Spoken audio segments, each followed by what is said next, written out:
So hi, this is Christopher Perrin, and I want to welcome you to this special edition of the Christopher Perrin Show. In this podcast episode, I am delighted to be talking with my friend and colleague and author, Dr. Angel Parham.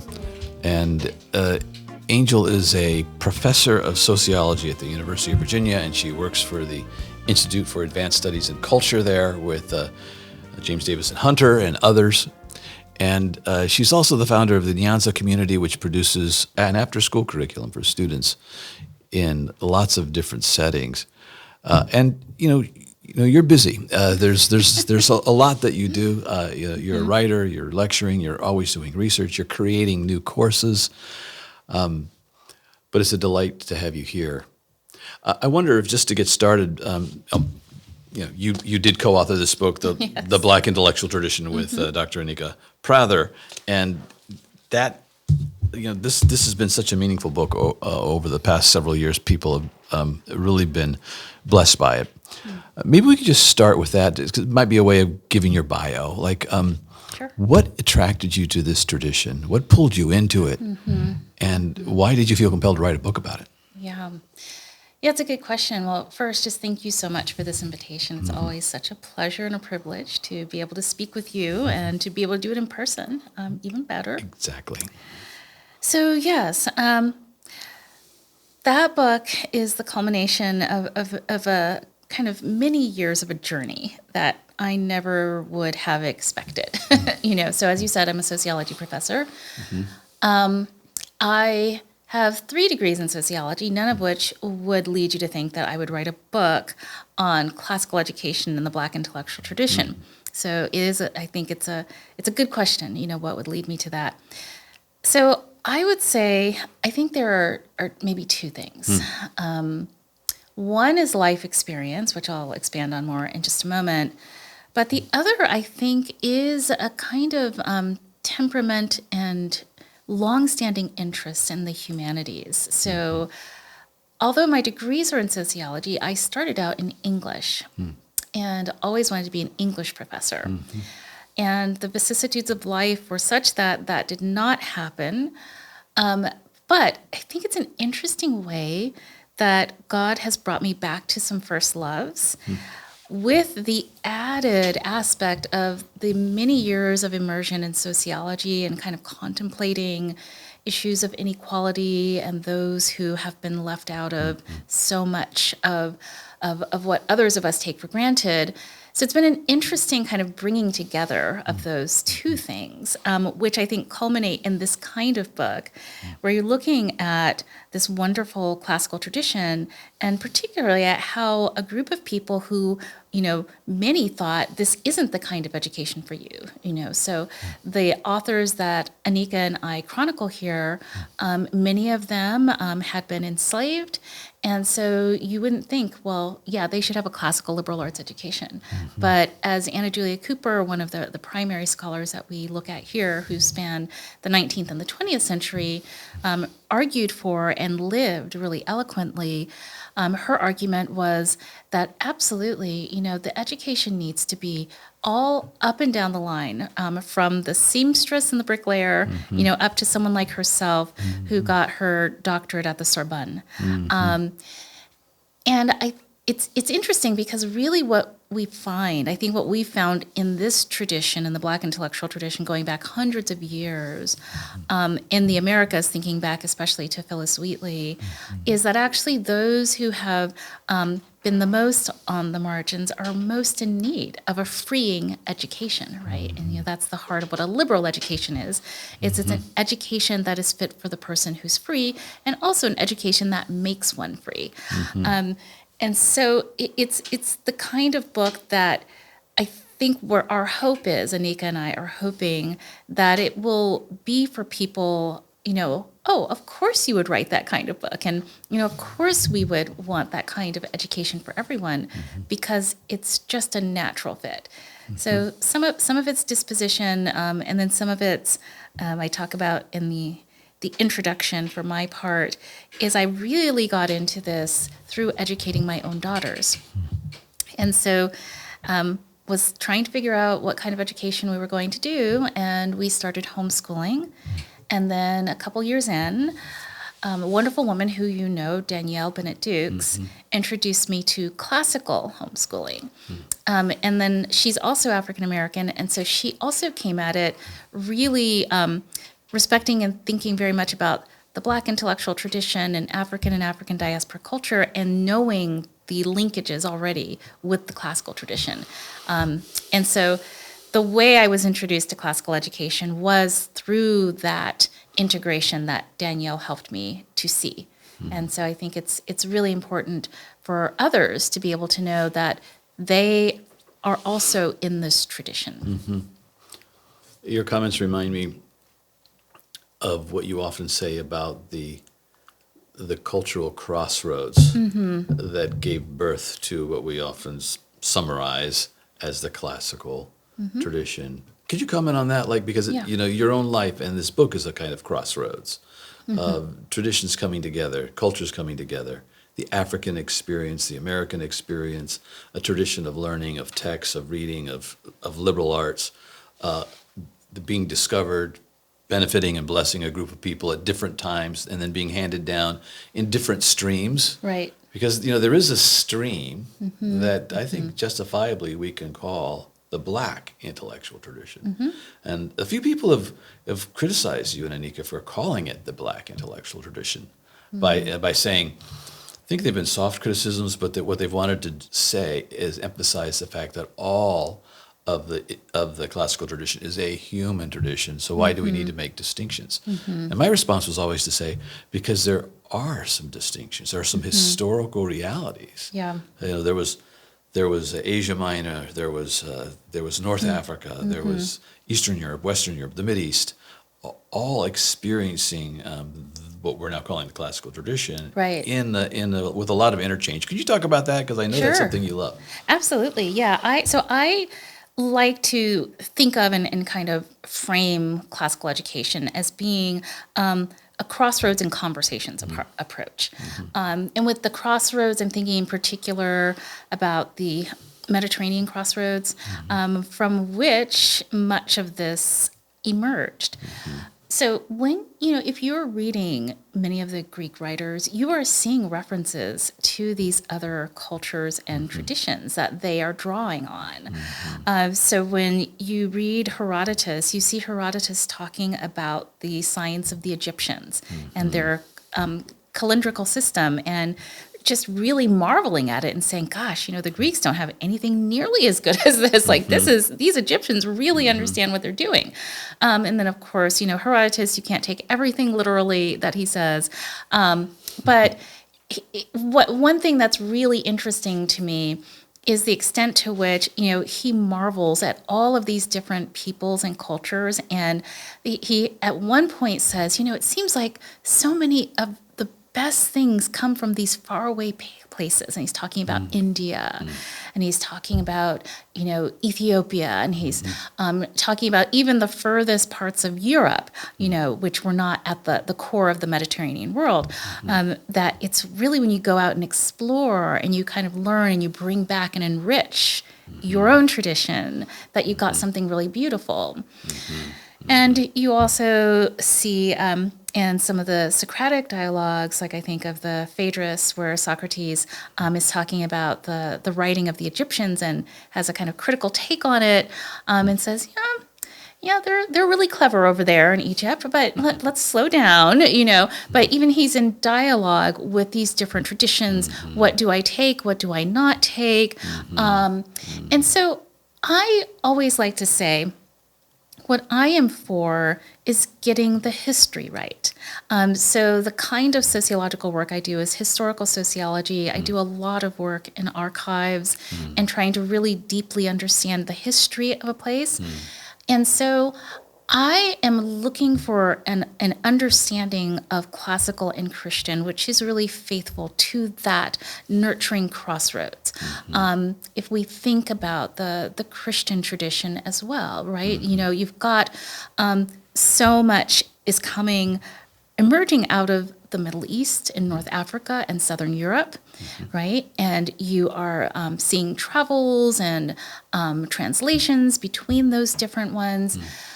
One thing that's really always interesting for me when I do talk sometimes, I think Christians know about the Ethiopian eunuch, right? In Scripture, they know about it intellectually. But when I show them the art of the Ethiopian church and Jesus with an afro, they are just blown away, right? And so I know in our current political and cultural context, the immediate thought will be, oh, this was, kind of like a DEI Jesus or something like that. Right. But we're talking about, 14th and 15th century depictions in the Ethiopian church. DEI hadn't quite arrived then, and Jesus still has an afro, as do the disciples in a lovely painting of the Last Supper, because humans have a tendency to portray, in something that looks like themselves. But that doesn't mean they don't have the core of the gospel and understanding. Europeans did the same thing in the Renaissance, Absolutely. Right? Jesus wearing tights, maybe? Yeah. Pointed shoes? Exactly. Lovely robes. Yeah. So I just think we need to get the history right. Robert Louis Wilkin has a book called The First 1,000 Years. He used to be a professor at the University of Virginia in religious studies, and in the first 1,000 years, he's looking really intently at the development and emergence of the church, and particularly before the rise of Islam, when you get a really substantial change throughout North Africa and the Middle East, which had been heavily Christian. And what he shows there is the incredible enriching diversity of the early church in that first 1,000 years. But we don't really think about it that way. And so when I say getting the history right, I think in our particular moment now where we're really struggling over these issues of diversity or not diversity or what kind of diversity, I think it's a really beautiful thing that the faith and the classical tradition emerging from this ancient crossroads can, where there wasn't this kind of political debate, that we've politicized it in a way that I love the idea of going back and seeing with new eyes what's already there. And so that's how I tend to think of it. It's so easy, isn't it, to do eisegesis or to read into another period our own particular concerns and semantics even. Like Right. I like how you said, he wasn't a DEI Jesus in those Ethiopian, 14th century renderings. But now there are certain words that, even the word liberal is, Right. You have to be careful how you use that word and what context and what it means. But now the word diversity, Yeah, exactly. right? And even the word black or white. It's like these words now are freighted. There's a range of meaning, and sometimes we'll read in. So it sounds like as a historical sociologist, you want to go back and truly understand in their own terms how the Ethiopians were thinking about Christ, and then reintroduce that to a modern audience and see what we might learn from it. That's right. That's right. Yeah. And the other thing that I think is tremendously valuable with that kind of historical perspective, getting the categories of thought of the present out of it, is that there was no such thing as race the way we think about it as a category. Yeah. There were identity ethnic, category, that's right. Political category. Exactly. There were ethnic differences, of course. Sociologists distinguish between race and ethnicity conceptually. But yeah, the way that we are so fixated on these terms, I think it's a really healthy thing to look back at and read a different time and be immersed in a time where that was not the reflexive understanding.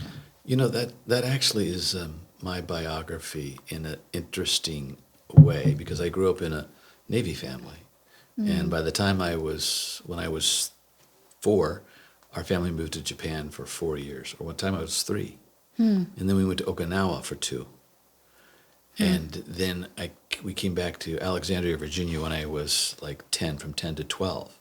And that was a little weird for me because I grew up among Japanese-speaking people, and my parents never chose to live on a Navy base. They always wanted us to live out in the among the people of Japan or Okinawa. Okinawa, now part of Japan again. So I had 6 years in Asian culture when I was a formative child. Then 3 years for 4th, 5th, and 6th grade in the U.S. And then we went to Guam. Wow. For 5 years. And Guam was this melting pot of all kinds of culture and peoples. Taiwanese, a lot of Filipinos, the native Chamorros of Guam, the Guamanians, Palauans, Koreans, and then about 1/3 of the population of Guam, because there were 3 military bases there, were Americans. And they were a mix of American ethnicities of various kinds. Right. My best friend my group of friends in Guam when I was in high school, they were all international.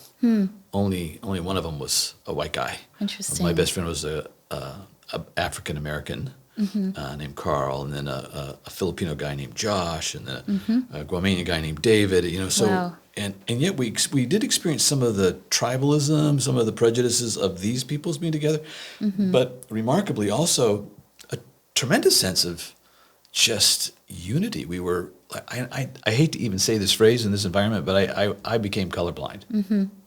It just, I lost that, I knew they were different colors, different backgrounds, and then when I came back to the United States at the age of 17 and went to my last year of high school in South Carolina. And I just thought, as I joined the football team and black and white, we were all having a lot of fun together on the football team. And I kind of brought that same sensibility of we're in this together. I mean, it was unity more than diversity. And then I noticed at lunch, everybody would sit in different places. And that was the first time I began to realize something was not quite right. But then when I went to the University of South Carolina, in God's providence, my roommate was from Charleston, an African American, Solomon Smalls. And we stayed together for 4 years. And it was just, again, it became kind of just that normal. And it wasn't as politicized then. And that was in the early 80s. So, and I resent myself of this, the way in which the polarization of our current culture is almost making me, seeming to squeeze me into a way of thinking differently about diversity. Right. Yeah. Does that make sense to you? It does. Do you know of others who have had that kind of experience? Well, I think there have been a number of different movements and counter movements politically and culturally over the years that help to explain some of that. I mean, certainly, yeah, in the 80s and the 90s in the United States, you started to get the rise of even political correctness then. So you started to see kind of the beginnings of what we've more recently had. And I think the thing that's difficult about it, so if I think about, say, the 60s and 70s and the kind of cultural upheaval then, so that was also the beginning of separate area studies, like African American studies being the first amongst those, right? And really making intellectual room for taking seriously, say, the Black intellectual tradition, right? Because before that, you really didn't have that. It would have been really hard to find the university courses, certainly even the K-12, coverage would have not been very good. So I think that was an important corrective. And then you started to get the pushback against that, right? So you have The Closing of the American Mind by Alan Bloom in 1986, where he is lamenting what he sees as a demise of the classics. And he's pushing back against, things like the area studies and the multiculturalism and so on and so forth. And so we tend to go on these pushes and pulls back and forth. And I think what would be helpful would be is if we could somehow make room for integrating together and putting these traditions in conversation, and then also seeing that something like the Black intellectual tradition has always been in conversation with the canon.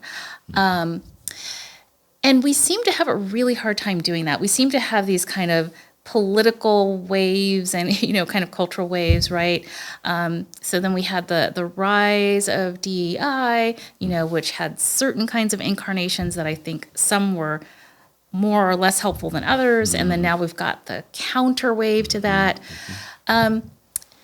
And what I think happens is that people pit themselves on various teams. Like we're the multiculturalist team, say if you're in the 80s or the 90s, and we're the, we're with Alan Bloom, and it's the closing of the American mind. We need to bring back the canon.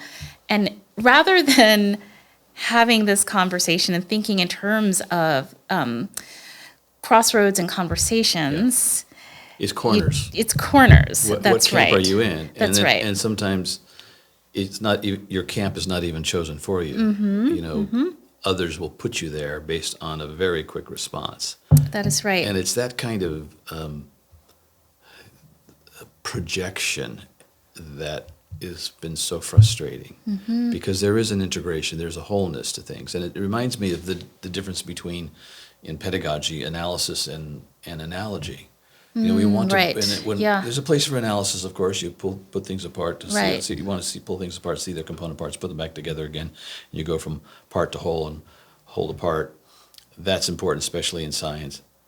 But it can disintegrate reality because reality comes to us in a harmony. Our human body, we can study its parts, but it's a harmonious, integrated whole. And I think that's what that's the resentment I've experienced. Like I don't want to be pigeonholed to one camp or another based on one statement that I've made. And I think it's so charged. The language is now so charged. What DEI are we talking about? Right. So I love your metaphor, your analogy of Crossroads, because it holds things together and it relieves some of the pressure. So a number of things can be true at the same time. Exactly.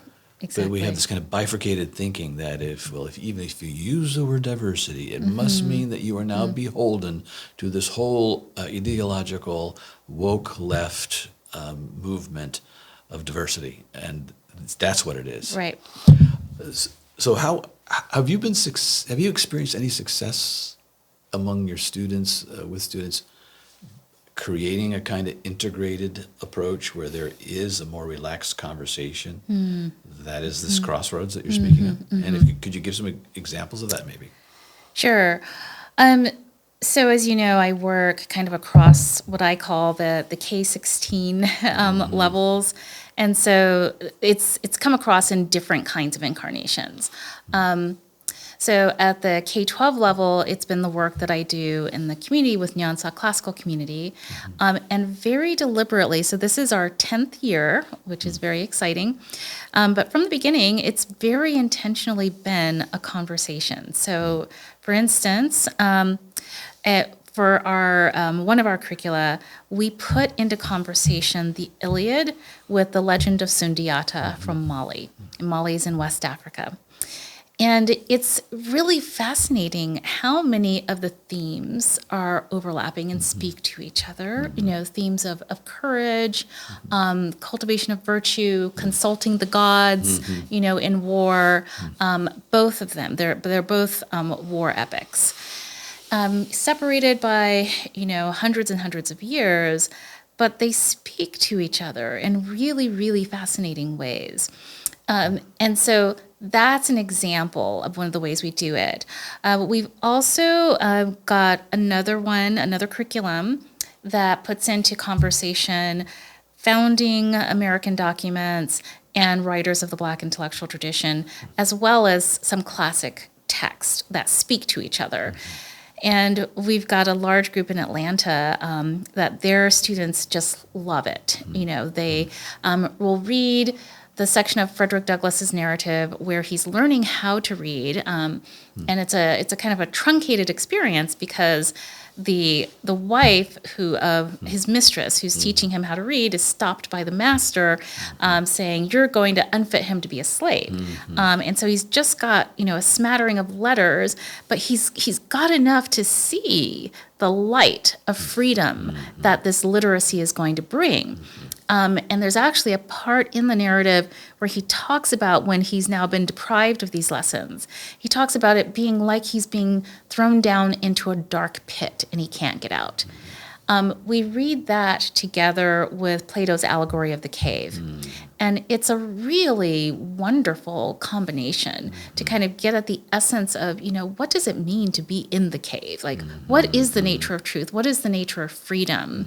And so what I find is that sometimes what I think can happen in classical education is that students can sometimes feel like, okay, I know it's almost like I'm going to eat my vegetables. Like learning this is like eating my vegetables. I know I'm supposed to read these texts. It's a little bit of a struggle, but I'll be an educated person, right? As opposed to thinking in terms truly of the great conversation. And now that you have been taking part in this conversation, you're now becoming more and more able to contribute to it and to look out at the world around you and read it together with these interlocutors and to try to make sense of your own world right now. Yeah. And that is exactly what so many of the Black writers that we talk about in the book have done. It's not like they were just parroting Aristotle or Plato. They were looking at their world. Many people like them who were poor, who were enslaved, who were in desperate situations, they were reading these classics and making sense of their own lives. Yeah. And so Douglas is reading these classic texts, and they are literally freeing him. And so that's what makes me excited about this kind of work.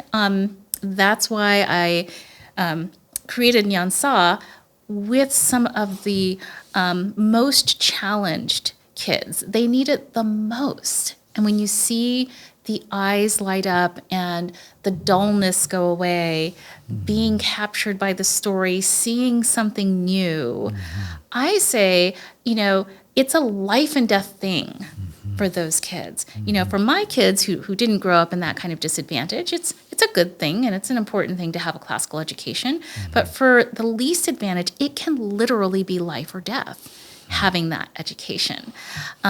So at the K-12 level, the Nyansa work is where we've done that. And then at the university level, at the University of Virginia, I also do some of that reading together of text.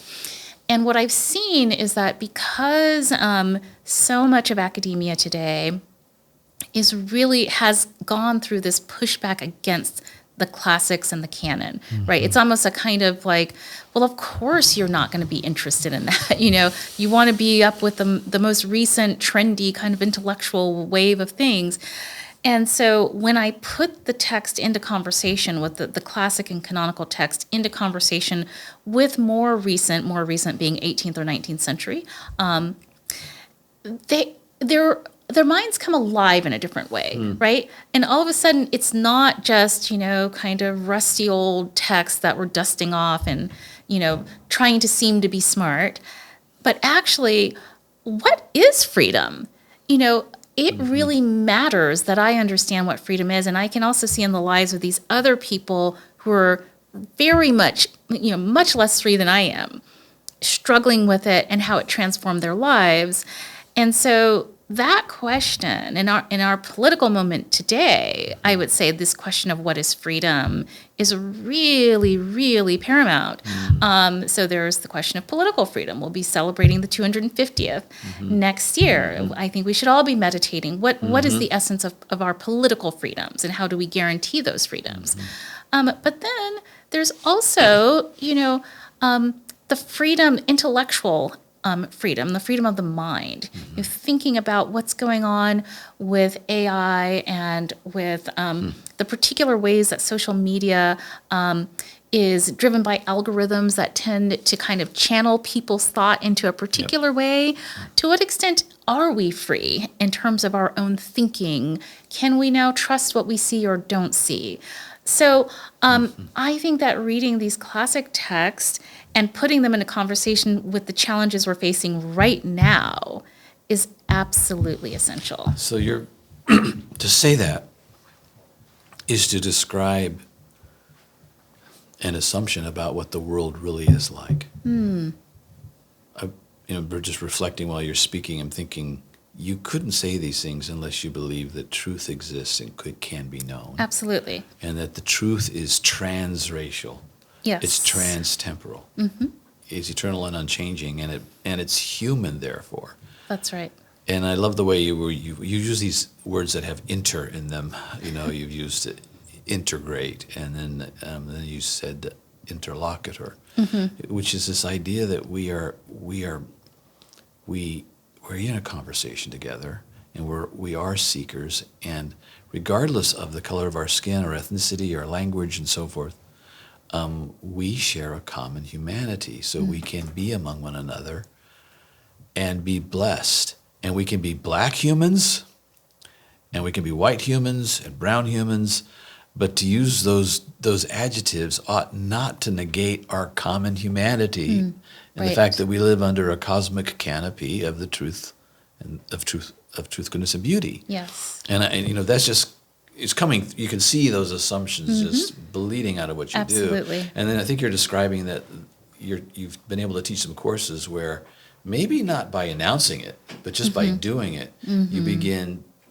to bring your students underneath that canopy. Right. And then the distinctions and even with the meaning of our words start to change. So when we say black and when we say white, we say brown. When it's underneath this canopy, it means something different. It means that we're brothers and sisters. We're humans. We're related, and it emphasizes the fact that we can have unity amid an interesting variety or differentiation or diversity. Absolutely. And I'm just wondering if you maybe could share a story, therefore, of a student or two that you've taught there at UVA, where you've seen them maybe organically, inductively find themselves underneath this canopy and find it a good place. Yeah. So I'd say I did a pilot of a seminar called Freedom and Flourishing in Political and Social Thought. It was just with 4 students, and then I'll be doing an expanded version of it starting this fall and kind of building it out over 2 semesters. But for one semester, these wonderful students and I gathered every week, and we pursued this question of what is freedom and what is flourishing or happiness by reading great texts starting with Plato and then ending in the 20th century, and just looking at how various kinds of writers have approached this question of freedom and of flourishing or happiness. And so I would say that they're fairly typical college students. These days, unless you're going to a more classically oriented college, you're probably not reading these texts. But they were very up for the challenge. And we also read Christian texts, which UVA is definitely not a Christian college. But of course, to approach that conversation, you're going to, in the Western tradition anyway, you're going to need to read through some of those Christian authors as well. And it was an amazing time to be able to kind of invite them to think very deeply about these questions, which are intensely personal questions that are not always being asked anymore. And so I remember when we were reading the charioteer analogy in the Phaedrus, and, I had a student who was, kind of pushing back against the idea of, well, why do you need to rein in your appetites? Why not let the unruly horse just go? Haven't we been too repressed in our society, right? Go Freud. Yeah. And so I said, okay, that's that's an interesting thought. Well, let's pursue that further. I had brought some pastries. I would usually buy pastries every week for them. And I said, you could eat all 12 of these pastries right now, right? You could satisfy your appetite and eat all 12 of them, but I think some bad things might come out of that, right? And so this idea that as humans, we are continually struggling, between what we know to be the good or virtuous thing and the appetites that might drag us down, into the muck. Reading that and talking about it together got us some ways towards saying, you know what, maybe there is something to this idea that in order to truly be free, you have to have a kind of discipline and reining in. And that's not in vogue these days, right? The idea of freedom, in fact, I do this in one of my other classes, a first-year seminar class called 7 Great Questions. One of the questions is, what does it mean to be free? At the beginning of the semester, I asked them to write down just like a couple sentences of what they think it means. And then we revisit those questions at the end. At the beginning, the modal response for what does it mean to be free is having no limits, doing whatever you want to do, right? And so it's license. Exactly. It's license. And they don't make a distinction between freedom and license. And so what I say is, in this course, we're going to learn some kind of counterintuitive ideas about what is freedom by looking at how some of the ancients and some of the medievals approach that question. And then by the time we finish discussing it, you see a much more nuanced way of thinking. It doesn't mean they've changed all of their ideas, but it's been really interesting to see how just asking the question and then having them read different authors who have completely different counterintuitive answers to those questions starts to kind of open up for them, and they're thinking of, maybe there's more going on here than I thought there was.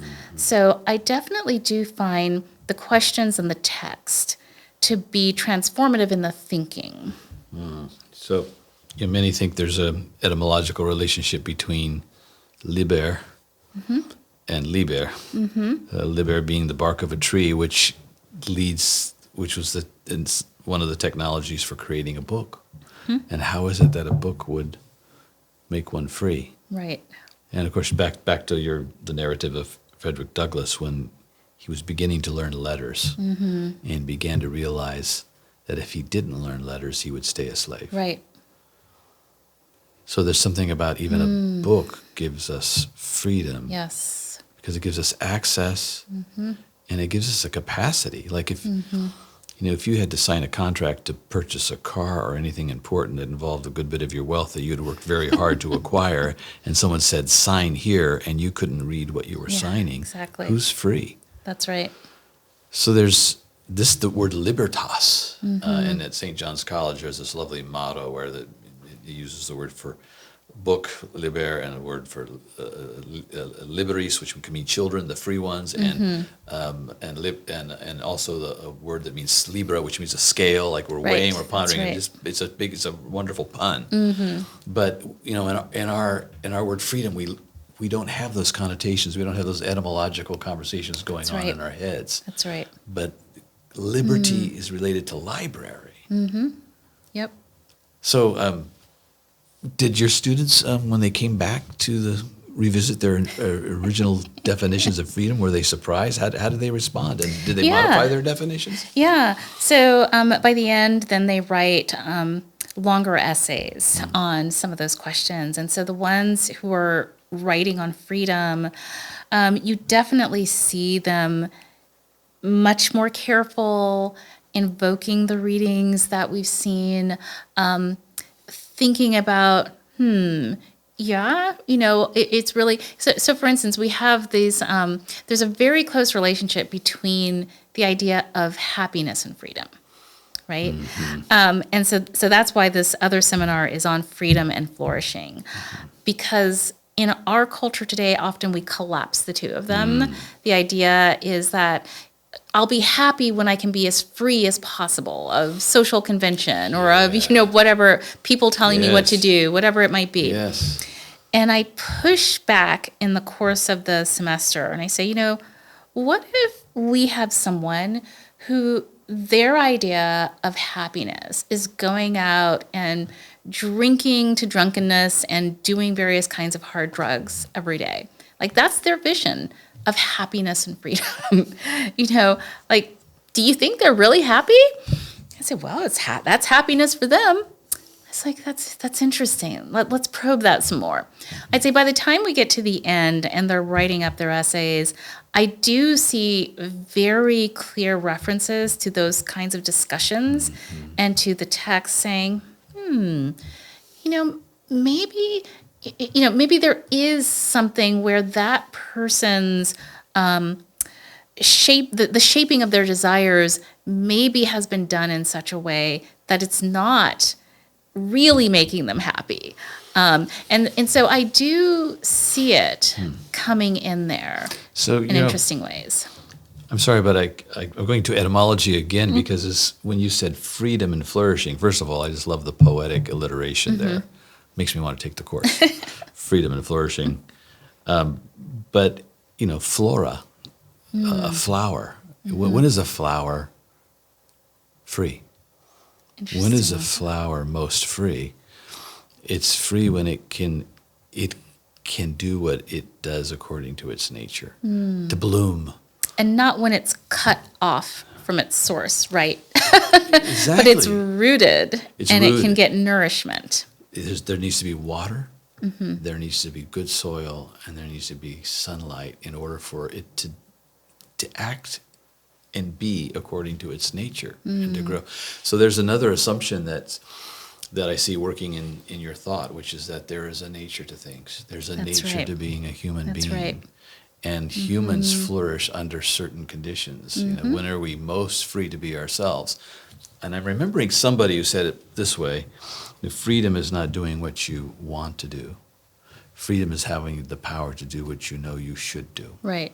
And that's, again, assuming an ethical nature, that we are inclined towards the good and even the beautiful and the true, of course. So I love the way you inductively proceed in this course, because instead of preaching at them, which is probably what I would do at first, you just invite them into some text and ask them to start thinking about it. That's right. And these texts are a kind of, they're something handed down to us from previous generations that others thought were valuable, even treasured enough to be copied. Right. Because when you mentioned Plato, you mentioned the dialogues of Plato a couple of times. Those had to be copied by hand. Right. Over and over again. Yes. So you're going to be very careful what you're going to write down. It comes to us with some degree of preciousness. Right. That's right. And so receiving it, and then could you comment on how maybe reading some of these old texts that are still kind of fresh and new creates a kind of community that's also creates a common humanity? Right. Yes. Have you seen that happen with your students when they start to feel close to Plato? Feel like Plato might be a friend? Maybe not just a dead white guy? I don't know if I can make quite that declaration. Okay. But what I will say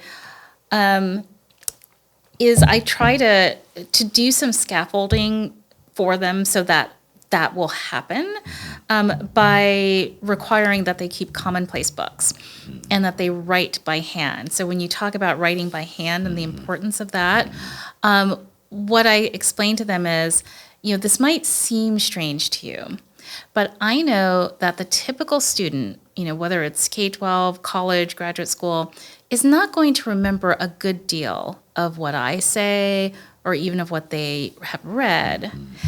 But my argument is in this journal, in this book right here that you all are going to keep, you are going to choose quotes that stand out to you, that are provocative, that are lovely, from these great authors. If you have nothing else from this course, you will have this book.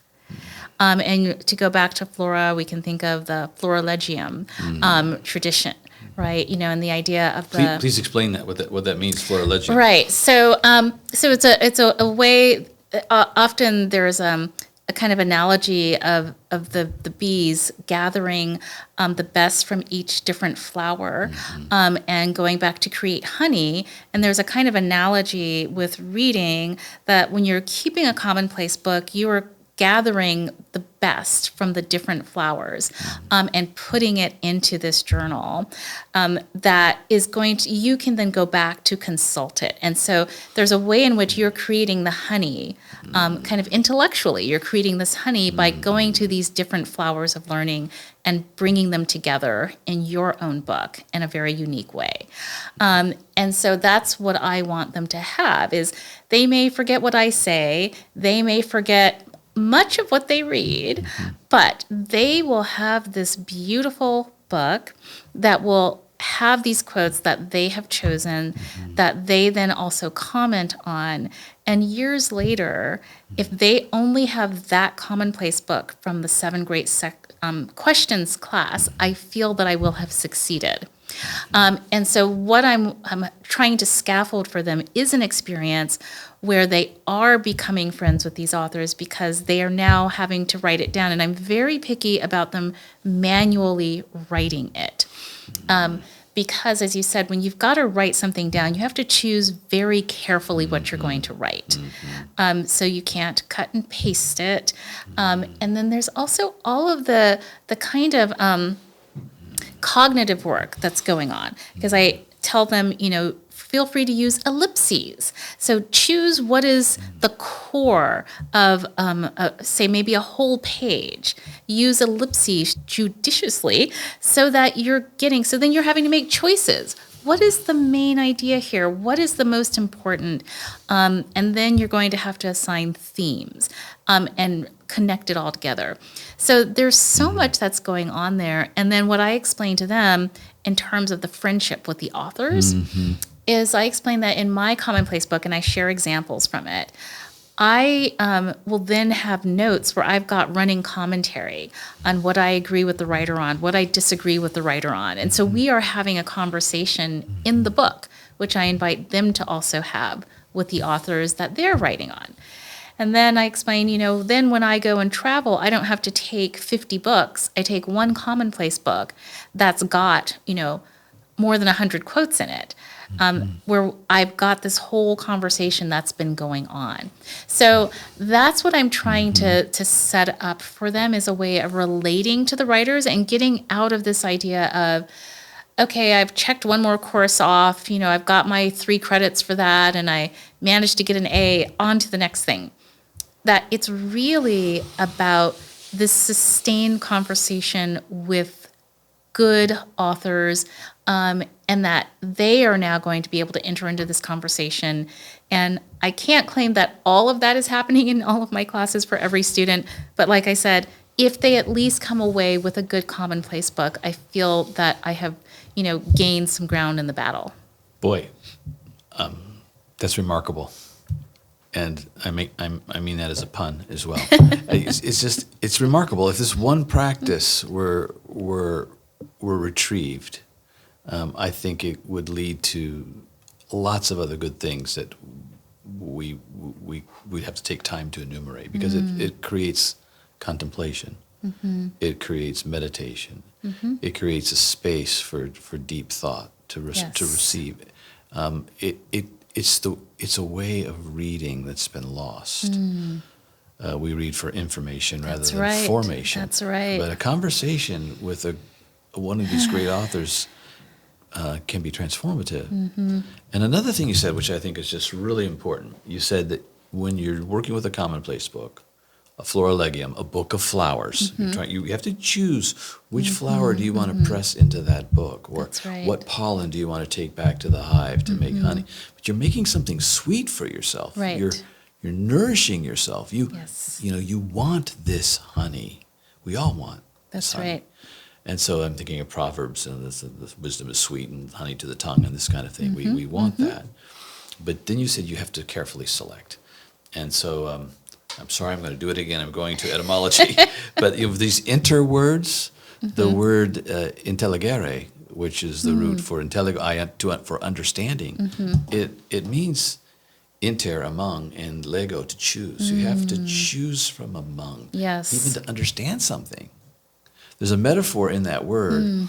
And of course, it was true of the ancient Greek and Roman texts did not have punctuation. They didn't have periods. And a lot of the Roman texts, they're all capitals, just a stream of capitals. And because parchment was so precious, you didn't want to even create paragraph spacing. So it was just streams of letters. And in order to derive meaning from these collections of letters, you had to choose from among them to see the patterns. Without the help of a period or a capital letter or a paragraph indentation. Isn't that remarkable? That really is remarkable. It sounds exhausting. Would you like to read a text like that? I don't think so. So when we write, I'm thinking of looking at these headings and things that we have here. Yep. We're trying to create. Headings, bullet points, We're making it intelligent. That's right. But nonetheless, it still remains on every reader to select, to sift, which means to find meaning, which means to seek, and therefore to find something treasurable, to find or make honey. Right. So I just think there's something so rich and almost mystical about this. And so that one practice, have your students enjoyed the practice? What do they report about after having do any of them groan a little bit when you tell them they're going to have to hand write when they have iPads? I think students always groan at a certain point, but they do come to appreciate it because I've moved toward no tech classes with no cell phones or laptops out. I've gone back to the old school printed packet together with the handwritten journals. And actually, I have had students say they really appreciate it, because I think especially for serious students, it becomes demoralizing when they see their peers, on Instagram or, whatever they're doing on their phone or their laptop. And it's very hard to take anything seriously, right? When you see all that going on and then the instructor's not saying anything and you're trying to pay attention, it's like, what's the enterprise here? Like, what are we actually doing? So some of them have definitely said, yeah, I actually really appreciate, having the no tech policy and focusing this way. And they're paying for this. Or someone's paying for it, even if they're not. Yeah. Well, yeah, there's so much there. We know that when we put pen to paper, there's something neurologically that's going on as well. It encourages greater focus. And there's this... also, the beauty of a script. Yes. I do the same thing in a course I teach with my friend Keith Nix. We do this course on classical liberal arts and leadership, and we have all of these teachers who are thinking they might want to be administrators or leaders of a classical school take this course. We have them read Aurelius's Meditations, and his Meditations essentially. It's his Commonplace book. It's his quote notebook. It's his Florilegium. He sometimes goes into some praise and a little bit of narratives, but he also brings in quotations, and he's writing for himself and often bringing into his handbook observations as well as quotations. And so we tell them they need to create what we call a headmaster's handbook. Like this might be if you're going to be a headmaster or a leader's handbook. Right. And we say model it after what Aurelius was doing. Interesting. Aurelius did not want to publish these things. He was writing this for himself over like 20 years. Yeah.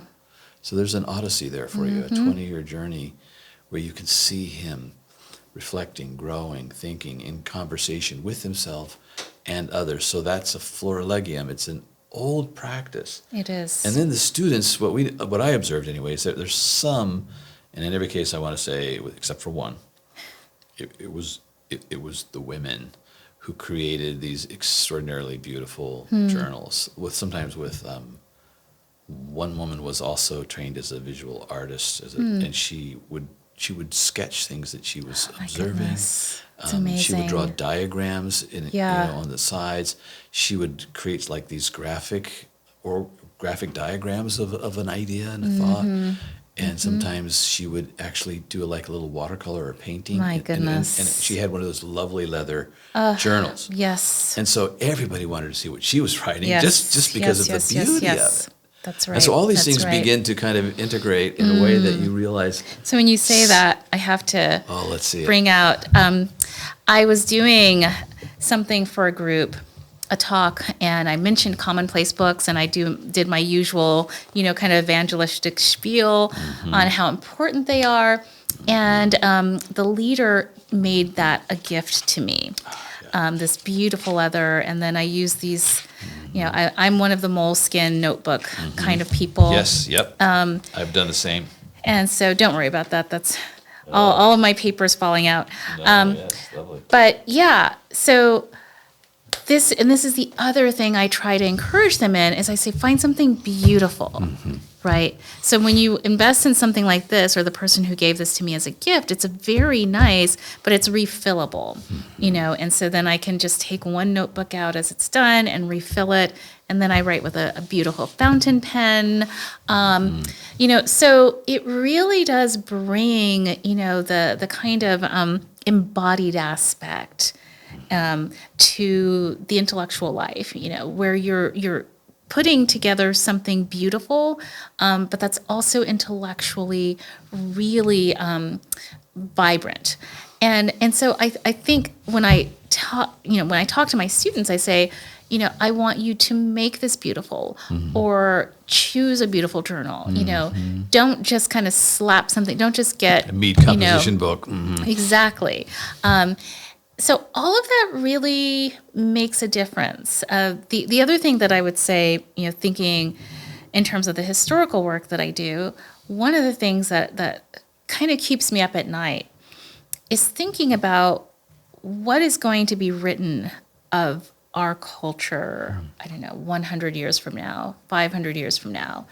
What is actually going to be left with everything digital? It's like, think about what you're describing with these intellectual leaders and the one who does the artwork and the notes and the diagrams. When you are doing historical work, you are, at the mercy of the archives. What have people left behind? And it's physical.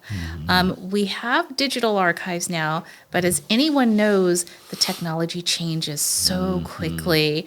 Things get lost. The cloud explodes, But I am handling text, in my case, it's usually 18th or 19th century texts. But of course, there are much, much, much older texts that are still extant.